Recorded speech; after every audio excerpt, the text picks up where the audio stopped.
Salve o tricolor paulista, amado clube brasileiro. Texto que relata acontecimentos, baseado em fatos e dados observados ou verificados diretamente pelo jornalista ou obtidos pelo acesso a fontes jornalísticas reconhecidas e confiáveis.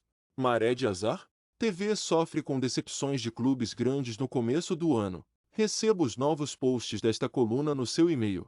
O Paulistão é o mais recente caso de decepção total para os detentores dos direitos de transmissão, com o resultado que sai do campo. Pela primeira vez no século, uma semifinal do estadual mais caro do país terá apenas um grande na disputa. O Palmeiras terá a missão de carregar a audiência especialmente da Record na reta final da competição, já que Corinthians e São Paulo foram eliminados nas quartas de final da competição, e o Santos sequer passou da fase de grupos. Quando a primeira fase do Paulistão acabou, marcando a terceira eliminação consecutiva do Peixe no Paulistão, esta coluna já havia apontado como a ausência do time da Vila Belmiro furava o conceito perfeito da divisão de transmissões do Campeonato Paulista, cujo formato e regulamento encaminham, em tese, os jogos para que sempre cada detentora tenha um clube de peso para transmitir.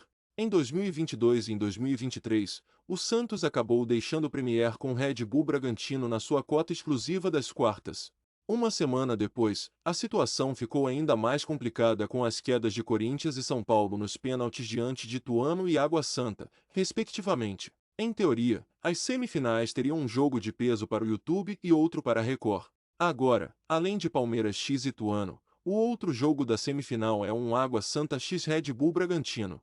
Importante explicar, essa é uma análise de audiência. Impossível até para o mais fanático torcedor de um desses clubes dizer que seria uma audiência parecida com Corinthians ou São Paulo. Nem com a mais alta dose de clubismo seria aceitável uma comparação desse tipo. É por isso que esta coluna se refere à situação das detentoras dessa maneira. O Paulistão é o caso mais recente, mas não o único. Em fevereiro deste ano, a Globo apostou suas fichas em um mundial de clubes que prometia uma das decisões mais atrativas de todos os tempos na audiência nacional: Flamengo x Real Madrid. A Cazé TV, do streamer Casimiro Miguel, embarcou na mesma competição e com a mesma expectativa. Mas a decepção também apareceu.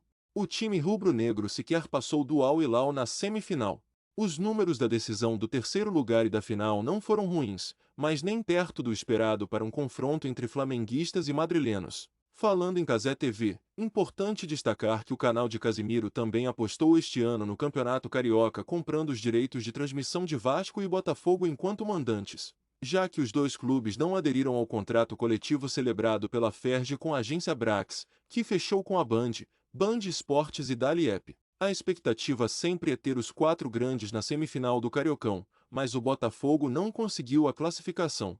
O Volta Redonda, que faz parte do grupo de times fechados com a Band, colaborou para que a emissora tivesse com tranquilidade as duas transmissões de seus jogos contra o Fluminense. A Cazé TV, nesta fase, terá apenas a volta de Vasco x Flamengo, que promete ser um jogo muito bom na audiência do YouTube e da Twitch, mas pode ser o único do canal no mata-mata, caso os vascaínos não consigam vencer os rubro-negros. Se tivesse o Botafogo no outro duelo, a Cazé TV teria um jogo a mais na semi, e uma chance a mais de fazer as finais. Essa situação toda no começo de 2023 contrasta com a maioria dos exemplos que vimos nos últimos anos a partir da pulverização dos direitos de transmissão. O SBT, que voltou a transmitir futebol em rede nacional em 2020, comprou na época a Libertadores e enfileirou 3 finais brasileiras, com direito a Palmeiras x Santos, Palmeiras x Flamengo e Flamengo x Atlético. Nesse meio tempo, mostrou ainda